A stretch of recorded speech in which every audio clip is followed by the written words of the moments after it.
blah. Y'all already know what it is. Your boy Yaakov, what it do? The outlet to reality. The holdest podcast in Vegas and Chicago. What up? This is the place where you want to hide from your or maybe hide from your mind. Just kidding. But anyways, fans, thank you for staying tuned. Don't forget to like, share, comment, and subscribe. Cha-ching. And today we have a very special guest. It was so hard to get her. Y'all not gonna believe it. She's an advocate, a motivational speaker, a lawyer. Give it up for Celine. What's up, girl? Hello. Thank you for having me on your podcast. I'm excited. Oh, it's an honor. So I gotta share this, girl. This is crazy. So a month ago, one of my friends, Yuvia, she's part of the acting world. She has an agent. She reached out to me and she's like, "Hey, I'm being part of this big movie production, and we need one more role to fit in. You think you can do it?" I said, "Yeah, yeah." So I get there, right? I'm a little nervous. I've done acting for a while in Chicago, but never in Vegas. So I'm driving, right? And while I'm there, I'm like meditating, right? I was like, man, hopefully I could wear my kippah in this movie scene, right? So I get there and I'm about to meet the director. Now, for those who are not into acting, the biggest rule is that you're not allowed to talk to the director if you're not being approached at all in the movie, because they have so much going on. They have the coordinator, they have the film people. Like, there's so many things happening. I broke every rule, I'm not gonna lie. I went up to the director and I said, "Hey, director, can I pull you to the side for a sec?" He's like, "Yeah." I said, "Look, I want to thank you for the opportunity for allowing me to be part of your movie. I have a suggestion." And he goes, "What is it?" I said, "How would you feel to change history?" He said, "What do you mean?" I said, "Look, in your email, you said you want more diversity. I was hoping if I could wear my kippah during the scene to represent my faith, my people. And here's the crazy thing. You're going to be the first director ever in the cinema world to have a Mexican Latino Jew in a movie. What do you think?" He goes, "You're Jewish?" I'm like, "Yeah." He said, "I love the idea. Let's do it." Wow. So I got to be in the movie. I was so happy. I got my kippah. I'm doing my line. And guess my 3 lines, they were so powerful. All I said was, "I'm a survivor." Wow. And Powerful. I was expecting it to turn the other way, actually. So I'm surprised. Wow. That's very cool. And this was a movie or a show? A big movie. Oh wow. Wow. That is very cool. And it's so interesting what really what caught me in the story was when you said that he asked you, wow, you're Jewish? Like, he couldn't believe that you were, a Mexican that's Jewish. And I feel like there's a lot of confusion in the non-Jewish world about who the Jewish people are. A lot of them are like, all Jews are white. Like, you don't look white, I don't look white. I mean, there are white passing Jews, that's for sure. But we are not white. Jews are not white. And I think that there is this misconception, especially in the West, especially in America, I think, that, all Jews are white. And even me, I mean, people get surprised when I say that I'm Jewish. I mean, it's like, it's shocking to them that someone who's tan or who has like a, olive skin or whatever is Jewish. So, but that's very powerful. Thank you, girl. Thank you. And you know what? I think, Hashem, that we look fresh because when we wear bright colors, we look fly all the time. You know what I'm saying? Oh yeah. We gotta, yeah. I mean, I love our skin tone. I think we have similar skin tone. Yeah. Yeah. So I gotta ask you, girl. So my fans, to get to know you a little bit more, tell us a little bit about your background. If you were born and raised in LA, and a little bit about your hobbies. So yes, I was born and raised in Los Angeles, and So one of my passions is empowering Jews in the diaspora to carry a strong Jewish identity, to understand their past, their history, their peoplehood, their culture, and essentially our Jewish narrative that I feel like has been sort of lost in a way. And it's, how to communicate our narrative to the non-Jewish world. For me, I feel like or for a lot of Jews these days are starting to notice how our narrative has been distorted, manipulated, hijacked by non-Jews. So it's really up to us. We have the power and we have a voice, and we should be using it to teach and to tell others this is who we are. This is our narrative, and for the non-Jewish world to come in and try to tell us who they think we are is done. It's over. We can't allow that anymore. So yeah, so one of my passions is empowering Jews to take control of their narrative. Wow. And your parents, where are they from? Both of your parents? So my family, they spent the diaspora in Iran, and my mom ended up leaving Iran way before the Iranian Revolution. She was raised in Israel. And my dad left just before the Iranian Revolution and also went to Israel. And then he came to the US and they met in LA. But yeah, so I'm a Persian Jew. Whoa, that's so cool. Now, quick question. Do you speak Farsi? I do. Oh, snap. I mean, I have obviously hear that accent, but I speak pretty well. Yeah, I can speak pretty well. I understand very well. So I also understand and speak a little bit of Spanish. So oh, snap. All right. My being heart. in LA, That's so cool. I gotta be honest. I love like the culture, the language. In Chicago, we have a big Persian population there. Really? And Chicago? oh yeah, Chicago, we're one of the biggest I say diverse in different cultures. So like a lot of my mom's friends, a little backstory, my mom, when we would do the Shabbat, we would have over 100 people every Shabbat. My mom wasn't joking. We invited people Yeah. from Iraq, from Iran, Jordan, from Argentina that were not Jewish. We're talking Muslims, Christians. Yeah. And my mom did it because she wanted to open other people's eyes to see what we're To about. unite. Yeah. Yeah. Wow. Your mom's a queen. Thank you. I'm a little prince, but I'm working my way up. Yes. Yeah. That's amazing. We all as Jews have a responsibility to, unify, between all different types of people and all religions. And I think that's beautiful what your mom did.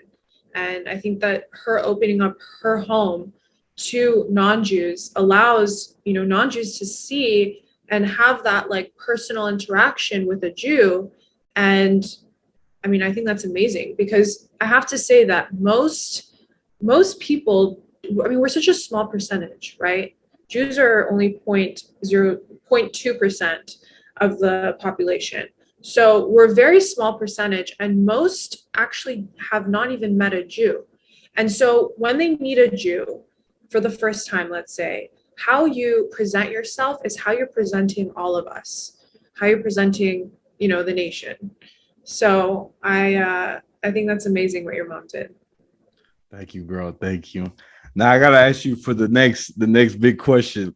Yeah. What do you feel, or what the first thing pops up in your head of Judaism? I'll tell you what Judaism is because I mean, I don't know if you know Rudy Rockman, but if you follow his stuff, but he explains it perfectly. And basically, Judaism is the portable suitcase of a native people's, the Jewish people's, identity that was created upon our forceful displacement from our indigenous homeland, that being Israel.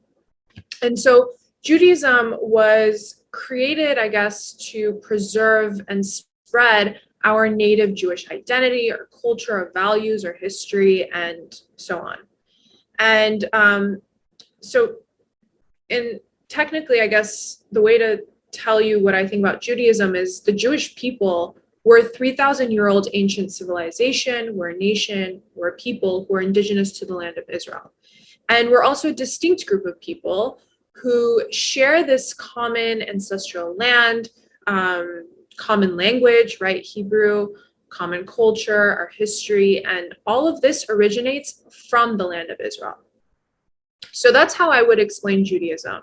But, Judaism itself is actually never mentioned in the Torah because, again, Jews were always a people, right? We were Hebrews, we were called Hebrews, we were called Israelites. So we were always a people.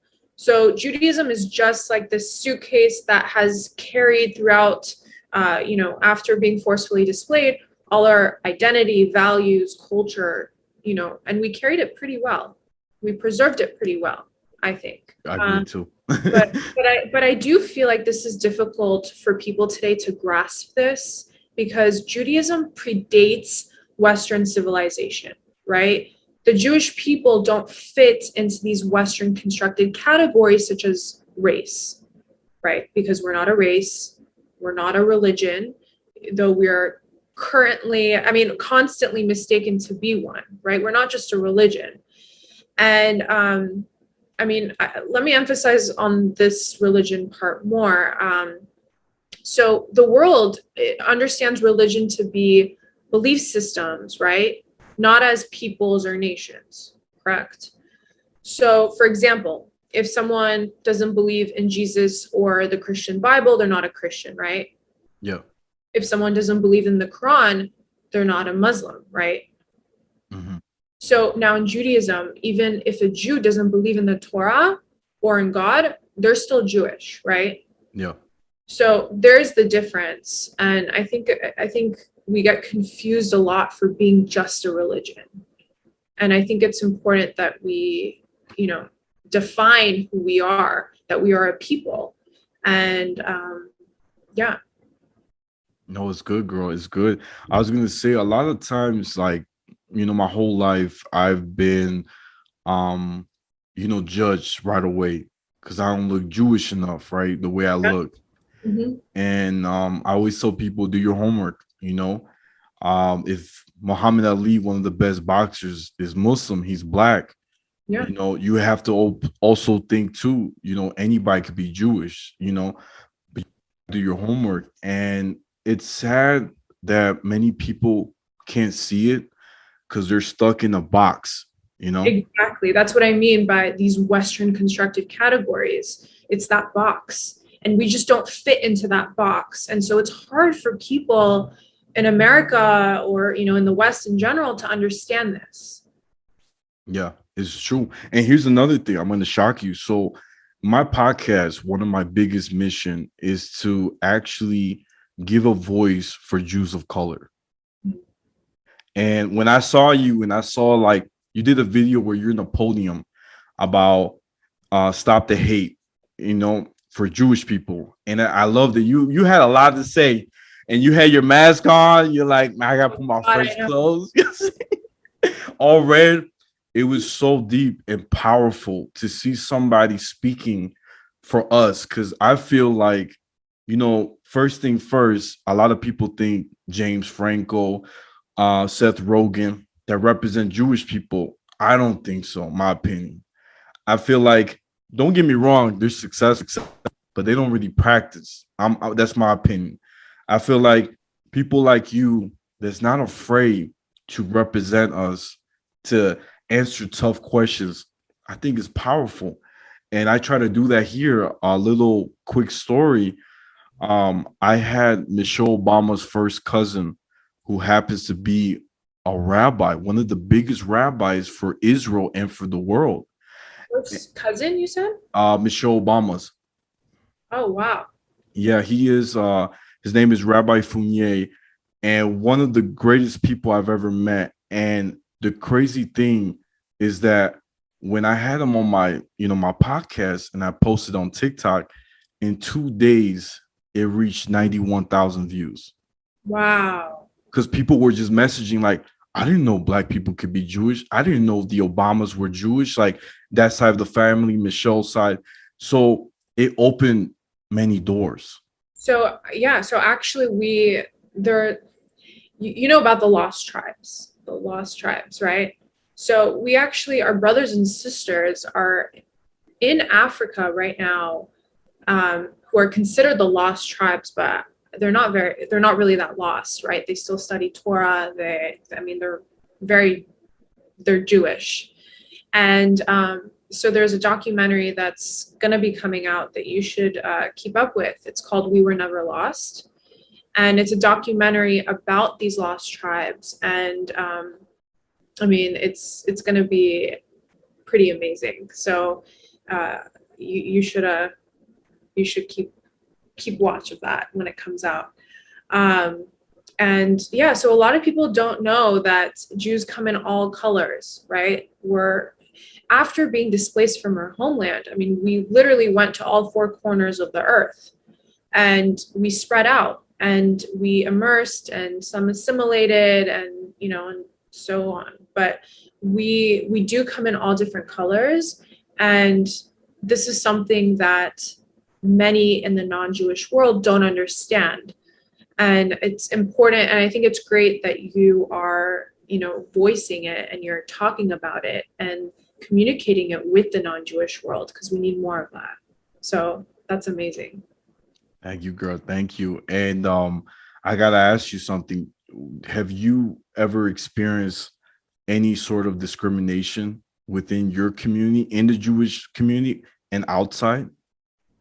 um I wouldn't necessarily say within the Jewish community. I mean, I was pretty much raised around the same people as me, I guess, Persian Jews. But I I face a lot of anti-Semitism online, Okay. on TikTok, especially on TikTok. And I can have like a post or video that has nothing to even do with Israel. It could just be a video of me baking challah, right? And yet I will still be bombarded with anti-Semitic comments. And I think that a lot of Jews online can, relate to this. Um, but I do also want to make clear that a lot of the anti-Semitism that I personally experience is just pure hatred of my strong Jewish identity, which is inherently intertwined with my strong connection to my native homeland of Israel. And I think that being a Jew and being a Zionist to me are synonymous. Um, for me, I'm a Zionist because I'm part of the past, present, and future of my people. And, what many don't understand, I think, is that Zionism and Judaism are intertwined, right? So, I mean, first of all, what is Zionism? Because I think the definition of Zionism has been, changed around, distorted. So, Zionism is the liberation movement of an indigenous people, right? It is simply the belief in the right for Jews to self-determine in their indigenous homeland of Israel. And Zionism is actually foundational to Judaism. Judaism and Israel are central to Jewish identity and our history and our future. And actually, the majority of the ideas of Zionism are embedded within Judaism. And, because of this, you just can't separate the two. So I don't know how you connect to Zionism, whether you consider yourself a Zionist, but,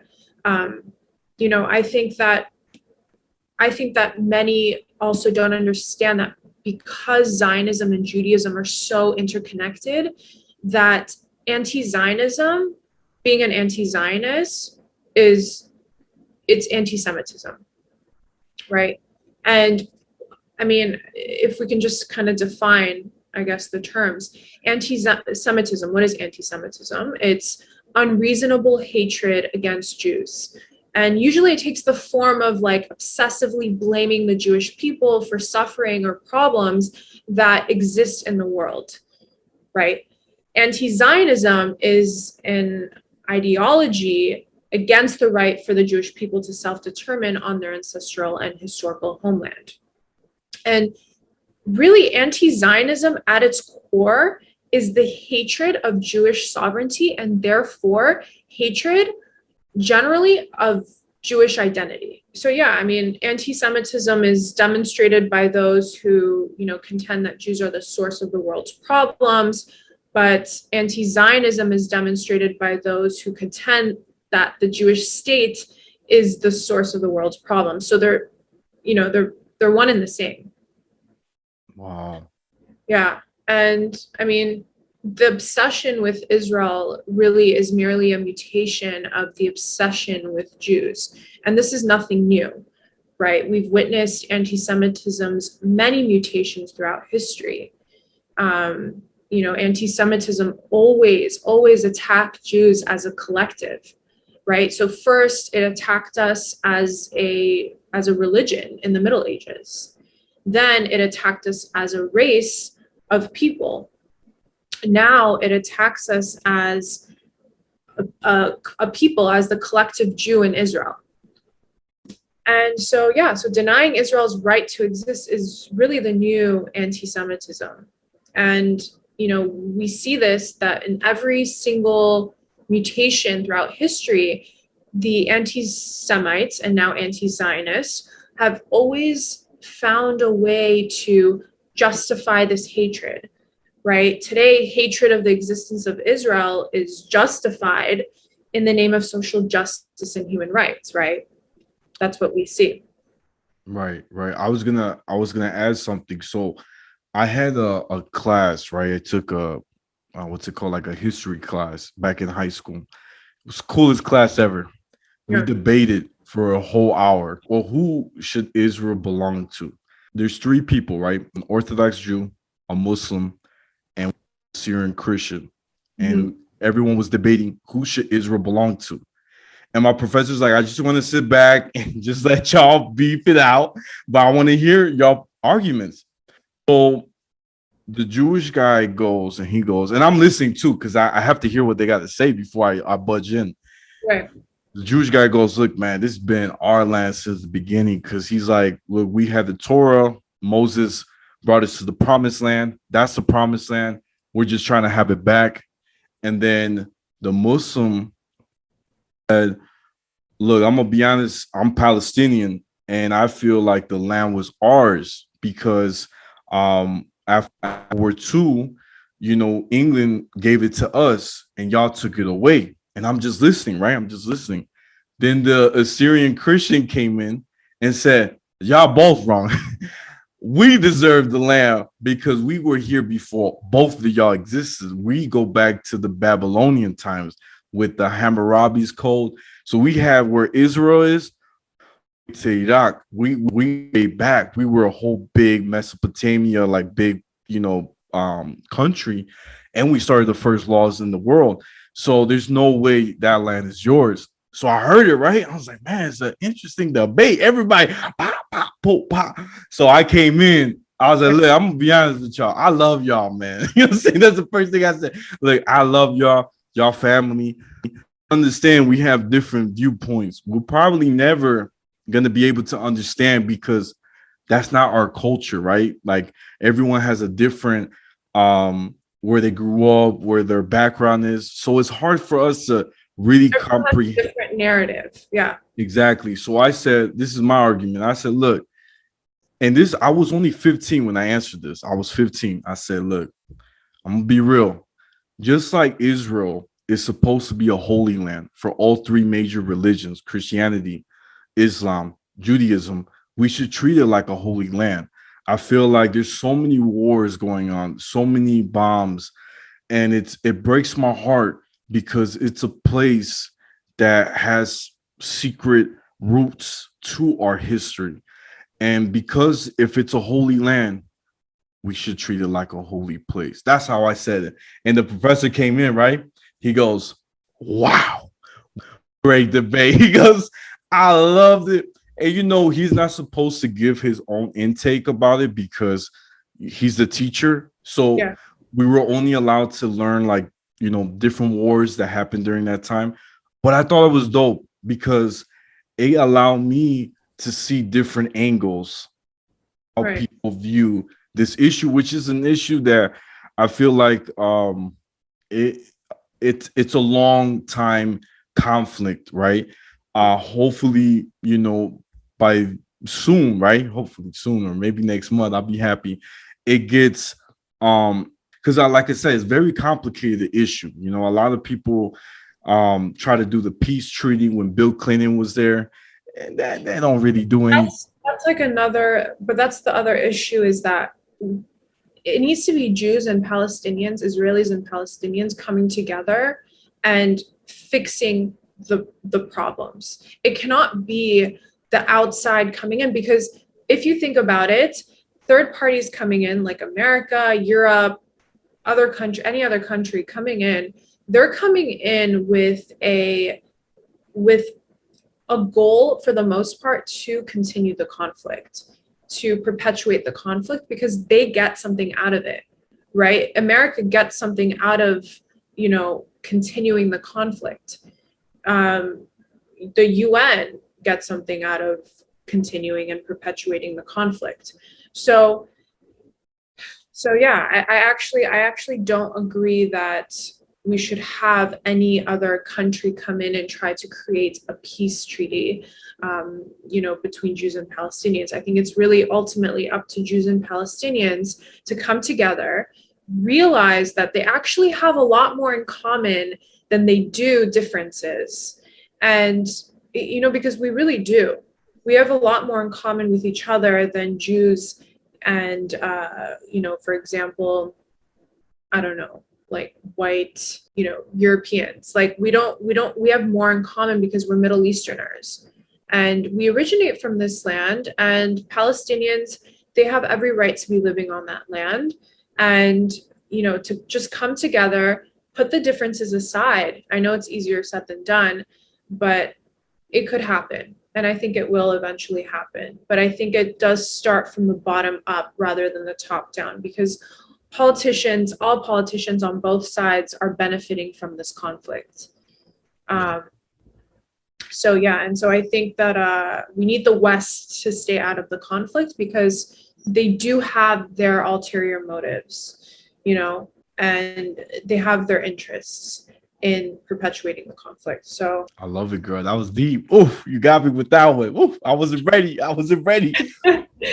But let me wrap it up real quick, guys. This is the Outlet to Reality, the holdest podcast in Vegas and Chicago every Tuesday. Don't forget to like, share, comment, and subscribe. Ching! Know where to find me. I'm on Instagram, YouTube, Spotify, the Outlet to Reality. And my TikTok is at Yaakov28. And my Snapchat is Take One Pass It. And Celine, where can my fans find you? they can find me on TikTok or on Instagram, Celine Rubin. So I don't know if my name is spelled on the screen, but it's CELINE ROUBEN, Celine Rubin.